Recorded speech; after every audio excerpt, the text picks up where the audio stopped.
Today we will look at the story of The Exorcist, Believer, the direct sequel to the world's most cursed movie, The Exorcist. The story begins in the Caribbean city of Haiti, where Victor is vacationing with his pregnant wife, Soren. Victor is a photographer by profession and loves capturing every moment with his camera whenever he gets the chance.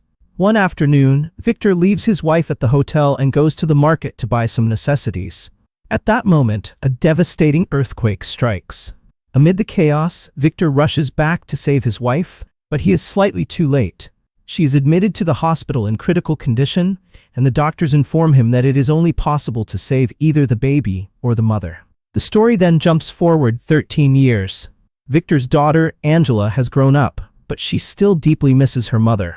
She often spends time with her mother's old photographs, bracelet, and purple scarf. Victor, on the other hand, has managed the household well, and shares a very close bond with Angela. Angela's best friend is Catherine. One evening, Angela tells her father that she is going to Catherine's house to do homework. Initially, Victor does not agree, but after Angela promises to return before dinner, he allows her to go. However, instead of doing homework, Angela and Catherine secretly head to an abandoned bunker in the woods with candles and a pendulum to perform a ritual to summon spirits. Angela's true intention is to contact her mother through this ritual. After school, the two girls go to the woods and begin the ritual. Later that night, when Victor returns home from work, he finds that Angela has not yet returned.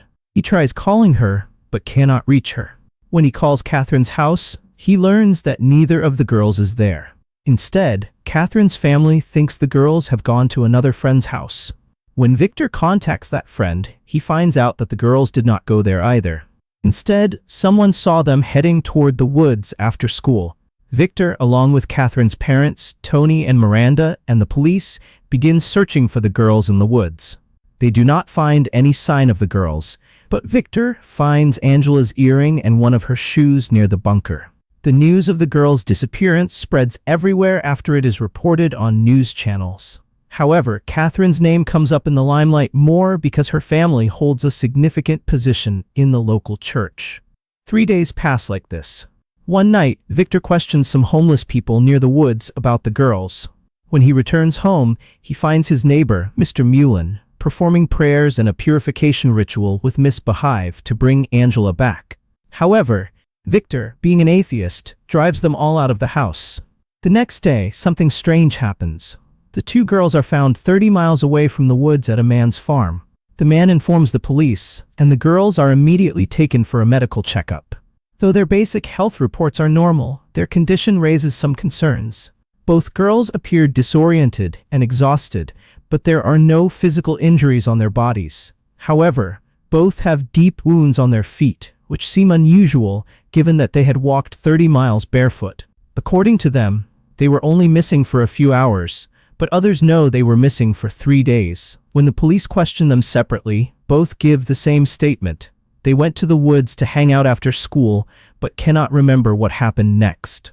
The girls return home, but Victor calmly tries to understand the situation from Angela. She tells him, "I missed my mother a lot. It felt like she used to talk to me every night. That's why I took a pendulum and a candle to the woods that day to call my mother. Then it felt like my mother was talking to me, and that's all I remember." That night, Victor notices some supernatural occurrences in the house and strange behavior from Angela. The next morning, he finds that Angela has wet the bed. As he carefully takes her to the bathroom, she suddenly attacks him and starts convulsing like someone having an epileptic seizure. Angela is admitted to the hospital, where she is sedated with an injection. Her condition deteriorates within a single night. The wounds on her feet become severely infected, and her toenails start peeling off. Additionally, Angela carves the words, "Help me," into her abdomen with something sharp. Catherine experiences similar incidents. One day, her family attends church as usual.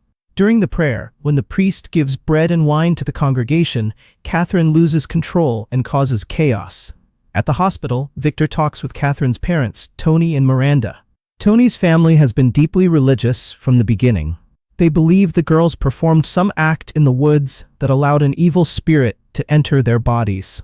According to the Bible, Jesus Christ went to hell after his death and returned after 3 days, just like what happened with their daughters. Tony believes that the girls did not return alone from the woods. One night, Sister Anne examines Angela's health. Suddenly, Angela says something that makes Sister Anne realize Angela is possessed by a spirit. The next day, Sister Anne meets Victor and explains what happened that night. Sister Anne shares her own story with Victor. She once wanted to become a nun, but before joining the convent, she became pregnant. As part of the convent's rules, she had to change her name before entering, so she changed her name to Sister Mary. However, since she could not become a nun, she never told anyone about this name. Surprisingly, Angela addressed her by that name and even mentioned what happened to her baby, something only Sister Anne knew. Before leaving, Sister Anne gives Victor a book titled A Mother's Explanation. After researching the author, Victor discovers that it is none other than Chris McNeil, the mother of Regan, the victim from the first Exorcist movie. Chris, who left acting, has now become an exorcist specialist. Victor drives a long way to meet Chris McNeil. During their first meeting, they discuss Angela's case, and the topic of Regan comes up. Chris reveals that her relationship with Regan deteriorated after she published all her experiences in a book. As a result, Regan distanced herself from Chris and has had no contact with her since. Chris doesn't even know if Regan is alive. When Chris studies Angela's case, she realizes that the Pazuzu demon is involved, the same demon that once possessed Regan. The next day, Chris, Victor, and Father Maddox from the local church meet Angela.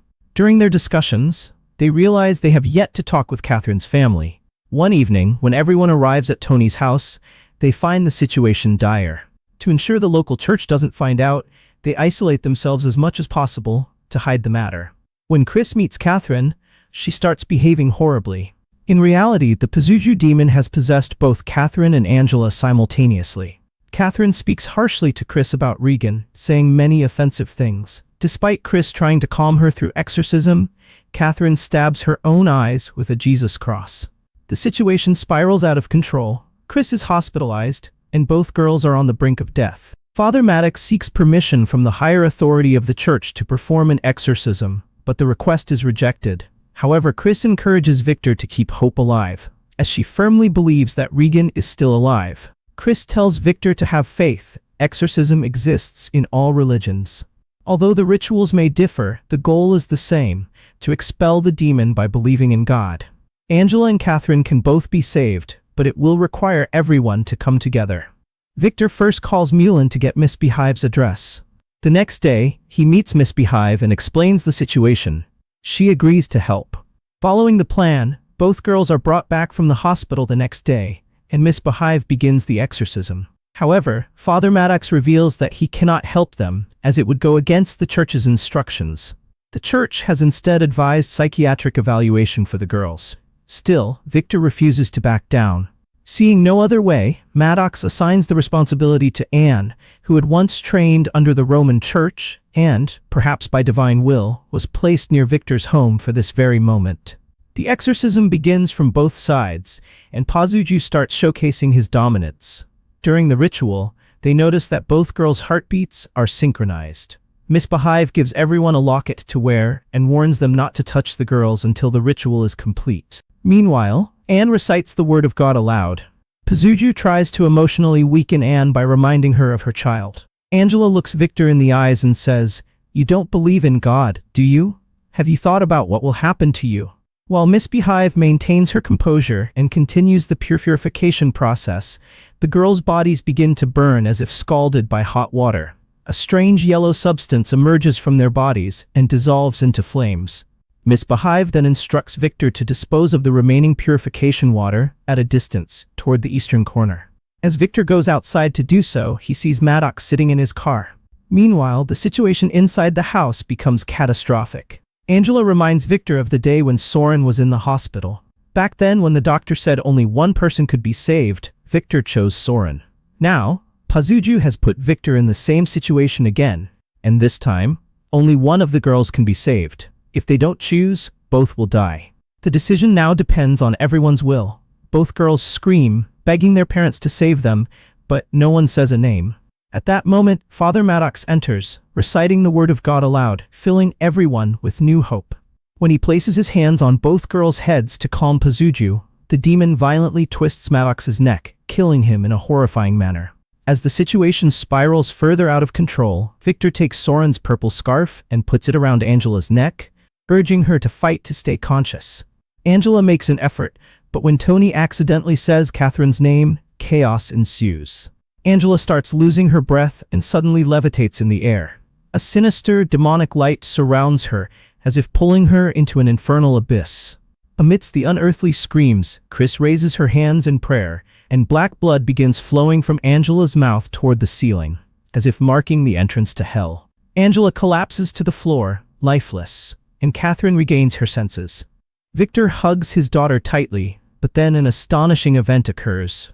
Catherine suddenly stops breathing and finds herself standing in the abandoned bunker in the forest. Two demonic hands emerge from the water, saying, "I choose you."